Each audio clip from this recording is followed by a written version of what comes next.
Welcome to Ganesh study centre. Ganesh study సెంటర్ని ఇప్పటివరకు ఎవరైతే సబ్స్క్రైబ్ చేసుకోలేదో సబ్స్క్రైబ్ చేసుకోండి. అలాగే బెల్ ఐకాన్ మీద క్లిక్ చేసుకున్నట్లయితే మన లేటెస్ట్ వీడియోస్ని వెంటనే పొందొచ్చు. మనం ఈరోజు కిరణ్స్ అర్థమెటిక్ న్యూ ఎడిషన్లో రేషియో అండ్ ప్రాపోర్షన్లో టైప్ 9 అనేది డిస్కస్ చేయబోతున్నామండి. మన అర్థమెటిక్ కానీ రీజనింగ్ కానీ క్లాసెస్ కావాలనుకుంటే Ganesh study centre contact number 89850206 అది మీరు కాంటాక్ట్ చేసి పూర్తి వివరాలను తెలుసుకోవచ్చు. లేదా గణేష్ స్టడీ సెంటర్ యాప్ను మీరు ప్లే స్టోర్ నుంచి డౌన్లోడ్ చేసుకుని కూడా పూర్తి వివరాలను తెలుసుకోవచ్చు. మన దగ్గర arithmetic and reasoning pure maths classes అని ఉండడం జరుగుతుందండి. అయితే మనం ఈరోజు కిరణ్స్ అర్థమెటిక్ న్యూ ఎడిషన్లో రేషియో అండ్ ప్రాపోర్షన్లో టైప్ 9 మనం చూసుకున్నట్లయితే లాస్ట్ టైప్ అంటే ఇది ఒక 50 క్వశ్చన్స్ ఉన్నాయి. ఈ క్వశ్చన్స్ కంప్లీట్ అయిపోతే మనకి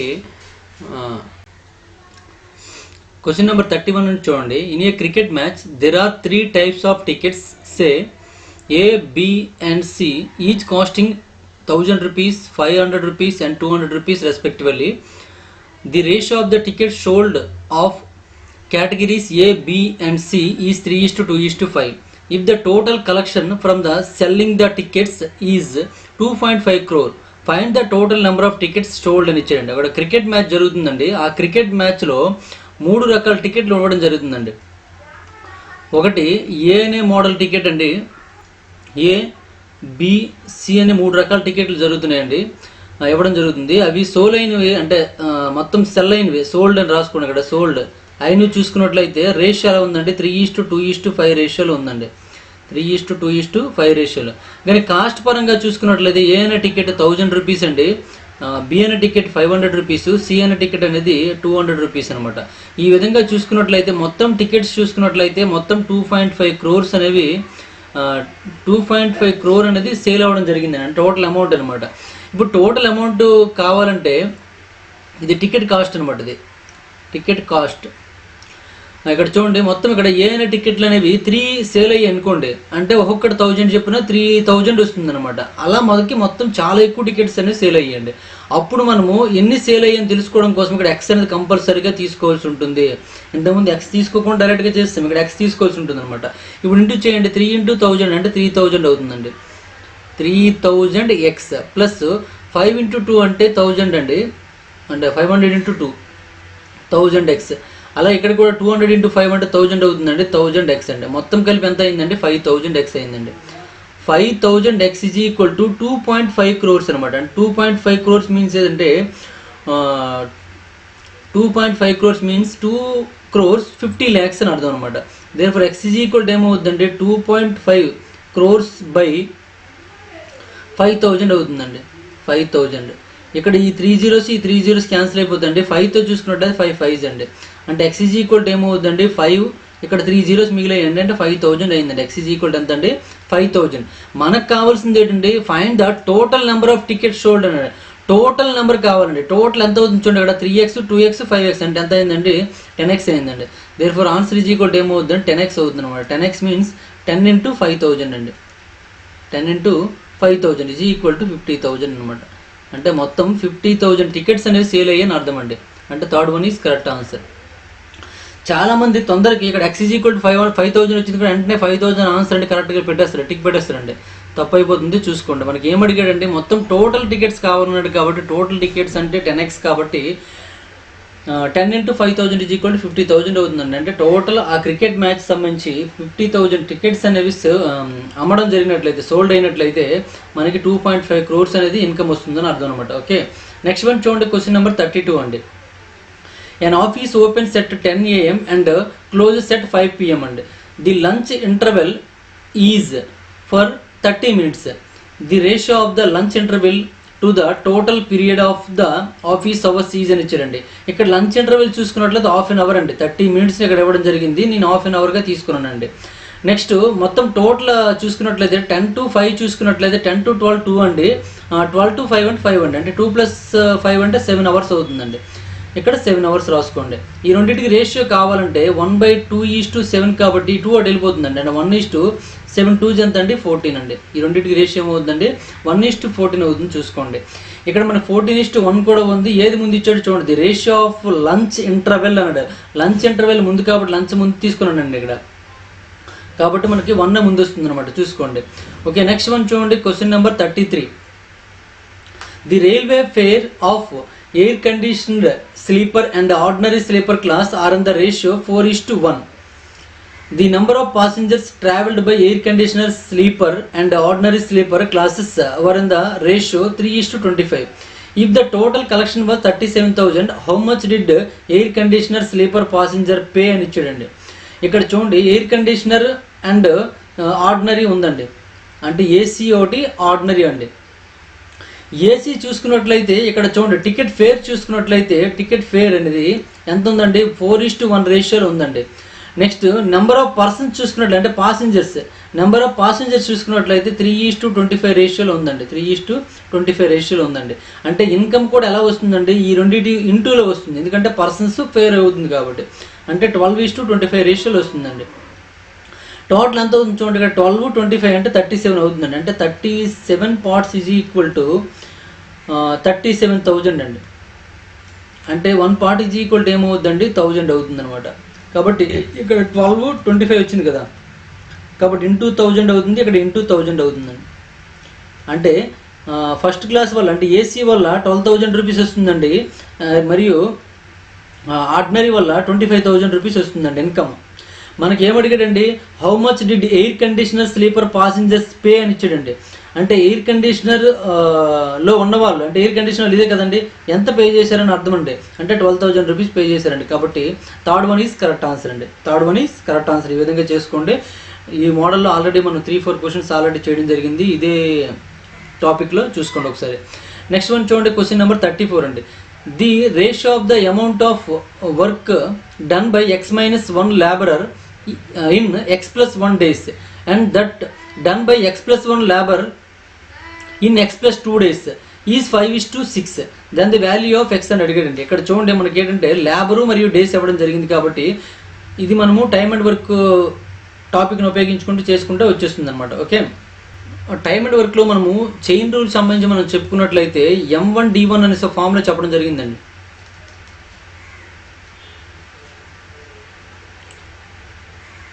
M1D1 is equal to M2D2 అని చెప్పడం జరిగిందండి.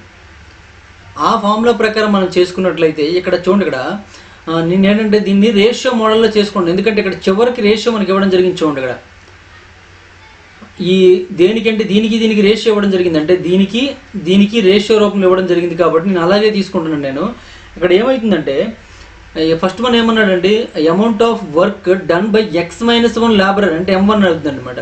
ఇది X+1 డేస్ అనమాట. కాబట్టి ఏమవుతుందండి, X-1 ఇంటూ X+1 ఇది బై ఇక్కడ M2 చూడండి, X+1 laborer X+2 డేస్ అండి. అంటే X+1 ఇంటూ ఇక్కడ X+2 అండి ఈజ్ ఈక్వల్ టు 5/6 అనమాట.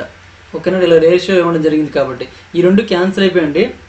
ఇప్పుడు క్రాస్ మల్టిప్లికేషన్ చేసినట్లయితే 6x - 6 is equal to 5x + 10 అవుతుందండి. ఇప్పుడు ఈ 5x ఇటు తీసుకొచ్చారంటే x అవుతుందండి, ఈ 6 ఇటు పంపించినట్లయితే 10 + 6 అండి, అంటే 16 అవుతుందండి. x ఈజ్ ఈక్వల్ టు ఎంత అండి, 16. అంటే first one is correct answer అనమాట. ఈ విధంగా ఆన్సర్ చేయొచ్చు. నెక్స్ట్ వన్ చూడండి, క్వశ్చన్ నెంబర్ 35 అండి. If the ratio of cost price and selling price of an article is 4:5 then the percentage of profit will be అని ఇచ్చాడండి. ఇక్కడ చూడండి, the ratio of the cost price and selling price in the article is 4:5 అని ఇచ్చాడు. మనకి ఏం కావాలి, profit percentage కావాలండి. ఇక్కడ సిపి ఎస్పి తీసుకోండి, సిపి 4 అటండి, ఎస్పి 5 అటండి. మరి ప్రాఫిట్ చూసుకున్నట్లయితే ఏమవుతుంది, 1 అవుతుందండి, ఎందుకంటే profit P is equal to SP - CP అనమాట, 1 అవుతుందండి. మరి ప్రాఫిట్ పర్సంటేజ్ కావాలి కాబట్టి ప్రాఫిట్ బై సిపి ఇంటూ 100 అనమాట. మన ఫార్ములా చెప్పామండి, ప్రాఫిట్ పర్సంటేజ్ కావాలంటే ప్రాఫిట్ బై సిపి ఇంటూ 100 అనమాట. ఇప్పుడు కూడా బైలో సిపి వస్తుంది చూసుకోండి. అప్పుడు ఏమవుతుందండి, మనకి 25% అవుతుంది అనమాట ప్రాఫిట్, 25%. కాబట్టి fourth one is correct answer అండి. Fourth one is correct answer. ఈ విధంగా మనం ఆన్సర్ చేసుకోవచ్చు. నెక్స్ట్ వన్ చూడండి, క్వశ్చన్ నెంబర్ 36 చూడండి. క్వశ్చన్ నెంబర్ 36 ఏమి ఇచ్చారంటే, shopkeeper earns a profit of 15% after selling a book at 20% discount on the printed price. The ratio of the cost price and printed price of the book is అని ఇచ్చారండి. A shopkeeper earns profit of 15% after selling a book at 20% discount on the printed price. Okay, the ratio of the cost price and printed price అని ఇచ్చాడు. Ratio of the cost ప్రైస్కి printed ప్రైస్కి మనకి difference కావాల్సి ఉంటుంది అనమాట. అయితే ఇక్కడ చూడండి, ఇక్కడ ముందు మీకు తెలుసుకోవాల్సింది ఏంటంటే ఇక్కడ రెండింటికి కూడాను మీరు కాస్ట్ ప్రైజ్ తెలియదు, సిపి తెలియదు, అలాగే మార్కెట్ ప్రైస్ తెలియదు, ఎస్పి తెలియదండి. ఇప్పుడు కాస్ట్ ప్రైజ్ అనేది ఎక్స్ అనుకుంటే మార్కెట్ ప్రైస్ వై అనుకుంటే ఈ రెండింటిని ఆధారంగా మనం ఎస్పి రెండింటికి సమానం అండి. ఎందుకంటే రెండు కూడాను కాస్ట్ ప్రైజ్ పరంగా అమ్మిన వేల సమానమే, మార్కెట్ ప్రైస్ పరంగా అమ్మిన వేల సమానం అండి.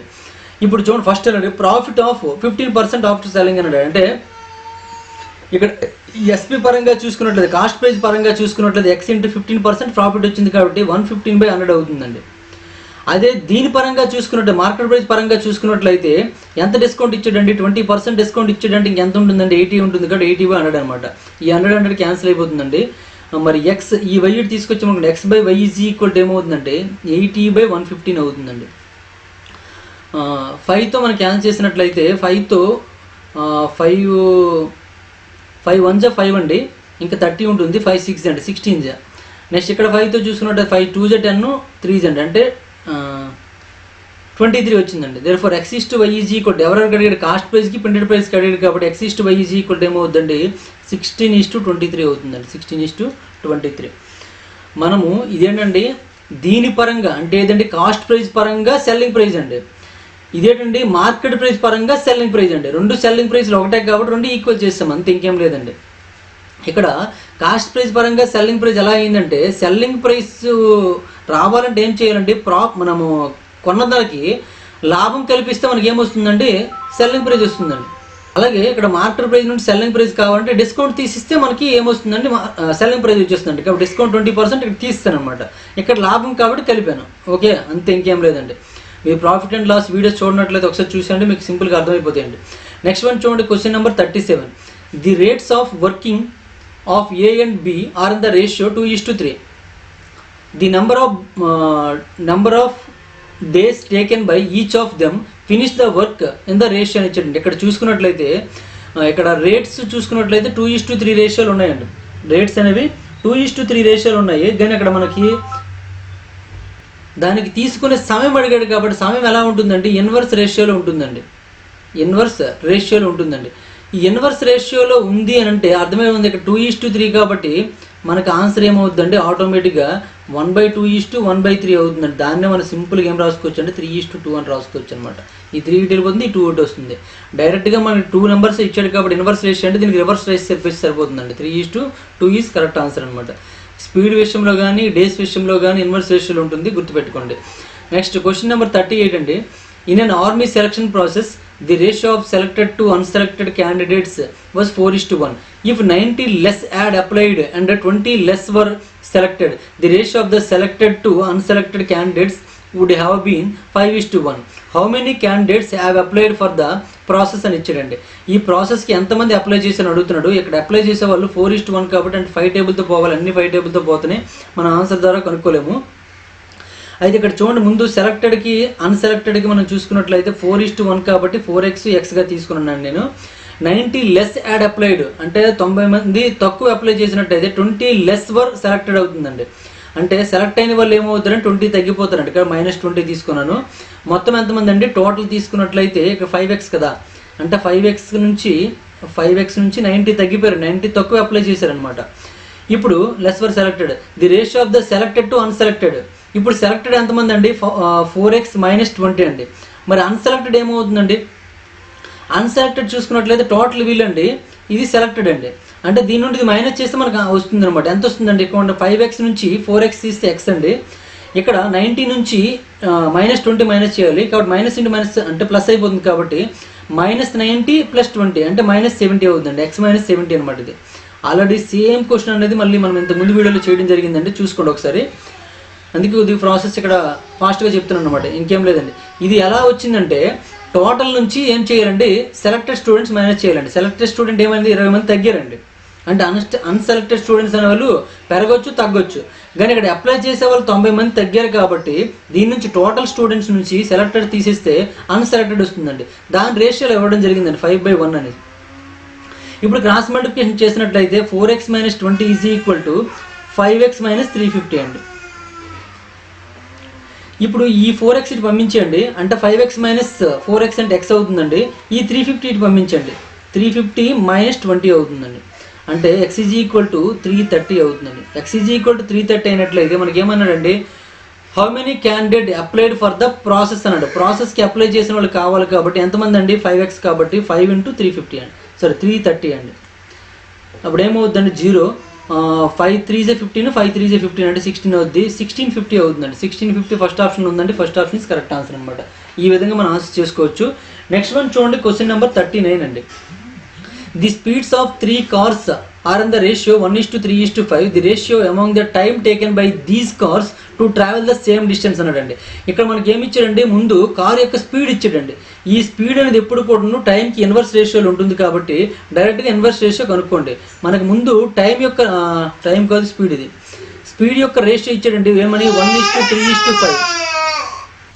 మరి టైం రేషియో ఏమవుతుందండి, ఇన్వర్స్ రేషియో అవుతుంది కాబట్టి 1/1:1/3:1/5 అవుతుందండి. ఇప్పుడు మనకు బైలో ఏ నెంబర్స్ ఉండకూడదు కాబట్టి బైలో ఉన్న 1కి 3కి 5కి ఎల్సిఎం 15 కాబట్టి అన్నిటికి కూడా 15తో మల్టిప్లై చేసేయండి. 15తో మల్టిప్లై చేసినట్లయితే 115 × 15 అవుతుంది. ఇక్కడ 3తో 3 5 కాబట్టి ఇక్కడ 5 మిగులుతుందండి. 5తో 5 3 కాబట్టి 3 మిగులుతుందండి. అంటే 15:5:3 అవుతుందండి. 15:5:3 ఎక్కడ చూడండి, థర్డ్ ఆప్షన్ ఉంది కాబట్టి third option is correct answer అండి. ఈ విధంగా మనం ఆన్సర్ చేసుకోవచ్చు. నెక్స్ట్ వన్ చూడండి, question number 40. 10 women can do a piece of work in 6 days. 6 men can do same work in 5 days and 8 children can do it 10 days అని ఇచ్చాడండి. What is the ratio of efficiency of women, A man and children respectively అని ఇచ్చాడండి. ఇక్కడ మనకు చూడండి, మనం ఇంతకుముందు chain rule సంబంధించిన ఫార్ములా చెప్పడం జరిగిందండి. M1D1 is equal to M2D2 is equal to M3D3 అవుతుందండి. D3 దాని ప్రకారం చూసుకున్నట్లయితే ఇక్కడ 10 ఉమెన్ ఇన్ డేస్ అన్నాడు, 6 days అన్నాడు ఇక్కడ ఇంటూ 6 అనమాట. నెక్స్ట్ 6 men 5 days అన్నాడండి, 8 children 10 days అన్నాడండి. దీని ప్రకారం మనం చూసుకున్నట్లయితే మనకి ఏమడిగాడు చూడండి, ఇక్కడ మన వీళ్ళ యొక్క వర్క్ గురించి అడగలేదండి, వాళ్ళకి ఎఫిషియన్సీ అడిగాడు కాబట్టి ఎఫిషియన్సీ అనేది ఎక్స్ అనుకున్నట్లయితే అది కూడా ఏమవుతుందండి, ఇంటూ ఎక్స్ అవుతుందండి. ఎఫిషియన్సీ అంటే N1 కదండి, ఇంటూ N2 ఇక్కడ ఇంటూ N3 అనమాట. అంటే సామర్థ్యం అండి, సామర్థ్యం కాబట్టి ఇది ఎక్స్ వై ఇది జెడ్గా మనం తీసుకున్నట్లయితే ఏమవుతుంది చూడండి, ఇక్కడ ఏదైనా క్యాన్సిల్ అయితే చేసేయండి. 5తో చూడండి 5 2s అండి, 5తో 5 1s, 5తో 5 2s అండి. నెక్స్ట్ 6 క్యాన్సిల్ అయిపోతుంది, అవ్వదండి. 2తో చూడండి, 2తో 2 1s 2, 2 3s, 2తో ఈ 2 క్యాన్సిల్ అయిపోతుందండి. ఏం మిగిలింది మనకి ఇక్కడ చూడండి, ఇక్కడ 6x మిగిలిందండి, ఇక్కడ 3y మిగిలిందండి, ఇక్కడ చూసుకున్నట్లయితే 8z మిగిలిందండి, 8z మిగిలింది. అయితే దీన్ని ఉపయోగించి మనము ఏం కనుక్కోవాలంటే రేషియో కనుక్కోవాలి. బట్ ఎప్పుడు కూడా మనకి ఇక్కడ ఇలా ఉన్నప్పుడు మనం 6:3:8 రేషియోగా మనం తీసుకోలేమండి. బైలో కావాలి కాబట్టి మనకి ఏమవుద్దండి, రేషియో కావాలంటే x:y:z కావాలంటే ఏమవుద్దండి, మనకు బైలోకి తీసుకురావాలంటే 6కి 3కి 8కి ఎల్సిఎం చేయవలసి ఉంటుందండి. 6 3 3కి 8కి ఎల్సిఎం చేయాల్సి ఉంటుంది. ఎల్సిఎం చేయండి, ఎంత అవుతుంది చూడండి, ఇక్కడ 6x 3y 8z ఈ మూడింటికి ఎల్సిఎం తీసుకున్నట్లయితే 24 అవుతుందండి అన్నిటికీ. ఎందుకంటే అన్నిటితో క్యాన్సిల్ అయ్యే టేబుల్ నెంబర్ ఎంత అండి 24 కాబట్టి 24 అవుతుంది. అన్నిటికీ కూడా బై 24 తీసుకోండి. ఇప్పుడు x బై 6తో చూసుకున్నట్లయితే 6 1s 6 4s అండి, 3తో చూసుకున్నట్లయితే 3 8s అండి, 8తో చూసుకున్నట్లయితే 8 3s అండి, బై 3 అనమాట. అంటే x/4 y/8 అండ్ z/3 అయిందండి. కాబట్టి therefore దీని నుండి x:y:z ఈజ్ ఈక్వల్ టు 4:8:3గా మనం చెప్పొచ్చండి. 4:8:3గా చెప్పొచ్చు అనమాట. అంటే మనకు 4th option is correct answer అండి. ఈ విధంగా మనం ఆన్సర్ చేసుకోవచ్చు. ఇక్కడ మీరు బాగా గుర్తుపెట్టుకోండి, మీకు ఆ ఫార్ములా మనం చైన్ రూల్లో చెప్పడం జరిగిందండి. M1D1 N1 లేదా కొన్నిసార్లు H1 N1 కూడా తీసుకోవచ్చండి. By W1 is equal to M2D2 H2 N2 by W2 అని చెప్పడం జరిగిందండి. ఇక్కడ పైనున్నవన్నీ కూడా మనకి విలోమానుపాతం ఉంటాయండి, ఈ రెండు కూడా అనులోమానుపాతంలో ఉంటాయండి. అలా మనము చెప్పడం జరిగింది. మనం అక్కడ దాన్ని ఆధారంగా చేసుకుంటూ మనం చేసామండి. ఇక్కడ ఎఫిషియన్సీ కావాలి కాబట్టి ఇక్కడ ఎన్ అనే సామర్థ్యాన్ని మనం తీసుకున్నామండి. ఎన్లు అనేవి సామర్థ్యాన్ని మనం తర్వాత తీసుకోవడం జరిగింది. ఆ దాన్నే ఇక్కడ ఎక్స్ అని, ఇక్కడ వై అని, ఇక్కడ జెడ్ అని తీసుకోవడం జరిగిందండి. ఓకేనా, ఈ విధంగా చేయండి సరిపోతుంది. ఇప్పటి వరకు మనం చూసుకున్నట్లయితే 40 క్వశ్చన్స్ కంప్లీట్ చేసామండి. రిమైనింగ్ ఒక 10 or 11 క్వశ్చన్స్ ఉన్నాయండి. ఆ క్వశ్చన్స్ అని నెక్స్ట్ వీడియోలో చూద్దాం. ఈ వీడియో నచ్చినట్లయితే లైక్ చేయండి, అలాగే కామెంట్ రూపంలో తెలియజేయండి. మరిన్ని వీడియోస్ కోసం గణేష్ స్టడీ సెంటర్ని సబ్స్క్రైబ్ చేసుకోండి. Thank you for watching. ఇక్కడ మీరు ఒక్కటే గమనించవలసి ఉంటుందండి, ఈ వీడియోలో మనం చూసుకున్నట్లయితే రేషియో అండ్ ప్రాపర్షన్కి సంబంధించి రేషియో అండ్ ప్రాపర్షన్తో పాటుగా టైమ్ అండ్ డిస్టెన్స్ ఇవ్వడం జరిగింది. అలాగే టైమ్ అండ్ వర్క్ని ఇంక్లూడ్ చేశాడు, అలాగే మెన్సరేషన్ కూడా ఇంక్లూడ్ చేశాడు. అలాగే ప్రాఫిట్ అండ్ లాస్ని ఇంక్లూడ్ చేశాడు, పర్సంటేజ్ని ఇంక్లూడ్ చేశాడు. అంటే రేషియో అండ్ ప్రాపోర్షన్తో ఇన్ని టాపిక్లకి సంబంధం ఉందని ఈ ఒక్క వీడియోలో మీకు అర్థమైపోతుందండి. కాబట్టి ప్రతి టాపిక్ ఇంపార్టెంటే, దాంతోపాటు ఇంటర్లింక్ని మీరు గుర్తించగలిగితే ఇప్పుడున్న కాంపిటీషన్లో మీరు ఎగ్జామ్స్ అనేది రాయగలరు అనమాట. ఇప్పుడు చూడండి, ఇక్కడ ఈ క్వశ్చన్ అనేది మీకు ఎక్కడ కూడాను ఏ బుక్లో చూసుకున్నా సరే, ఇప్పుడు ఈ 40 క్వశ్చన్ అనేది మీకు నార్మల్గా చూసుకున్నట్లయితే ఏ బుక్లో కూడా టైమ్ అండ్ వర్క్లో ఉండదండి. అలాగే రేషియో అండ్ ప్రాపోర్షన్లో ఉండదండి, ఎందుకంటే టైమ్ అండ్ వర్క్ క్వశ్చన్ కాబట్టి. టైమ్ అండ్ వర్క్లో ఎందుకు రాదంటే రేషియో ప్రాపోర్షన్ క్వశ్చన్ కూడా ఉండదండి. అంటే మరి ఇది ఎందుకు ఇక్కడ ఎగ్జామ్ ఇచ్చాడు చూడండి, ఇక్కడ ఎస్ఎస్సి సిహెచ్ఎస్ఎల్లో ఇచ్చాడండి. ఎప్పుడంటే 10/8/2017 ఇచ్చాడండి సెకండ్ సిట్టింగ్కి. అంటే చూడండి, ఇలా 2 టాపిక్కి ఇంటర్లింక్ ఏదైతే ఉన్నాయో అటువంటి క్వశ్చన్స్ ఇప్పుడు అడిగే అవకాశం ఎక్కువగా ఉందండి. ఎందుకంటే కాంపిటీషన్లోనే మిమ్మల్ని ఎలిమినేట్ చేయాలంటే ఇటువంటి క్వశ్చన్స్ అనేవి వాళ్ళకి అవసరం అవుతున్నాయి. కాబట్టి ఇలాంటి ఇంటర్లింక్ క్వశ్చన్స్ కావాలంటే మీకు బెస్ట్ ఆప్షన్ ఏంటంటే కిరణ్ అర్థమెటిక్ అండి. ఎందుకంటే అన్నీ కూడా ప్రీవియస్ క్వశ్చన్సే. అంటే ఎక్స్పర్ట్స్ తయారు చేసిన క్వశ్చన్స్ని మనం ఆప్షన్తో ఎలా చేయాలి, షార్ట్కట్లు ఎలా చేయాలి, ప్రాసెస్లు ఎలా చేయాలి అన్నీ కూడా మనం విడమర్చి చెప్తున్నాము ఒకదానికోటి. అంటే ఈ క్వశ్చన్ అనేది ఇంకే టాపిక్లకి మనకి ఇంటర్లింక్ ఉంటుంది, ఆ లింక్ కూడా మనం చెప్పడం జరుగుతుంది ఇక్కడ. అవన్నీ కూడా మీరు ఆలోచించి మన ఛానల్ని మీరు బాగా ఫాలో అయినట్లయితే మీరు 100% గెయిన్ చేయగలరనమాట. ఓకే, అలాగే మీ ఫ్రెండ్స్కి కూడా తెలియజేయండి మన ఛానల్లో జరిగే క్లాసెస్ గురించి, ఇక్కడ ఉండే మోడల్స్ గురించి, నెక్స్ట్ ఇక్కడ మనం ప్రిపరేషన్ విధానం గురించి అన్నీ కూడా తెలియజేసి మన ఛానల్ని సబ్స్క్రైబ్ చేయమని చెప్పండి. Thank you for watching.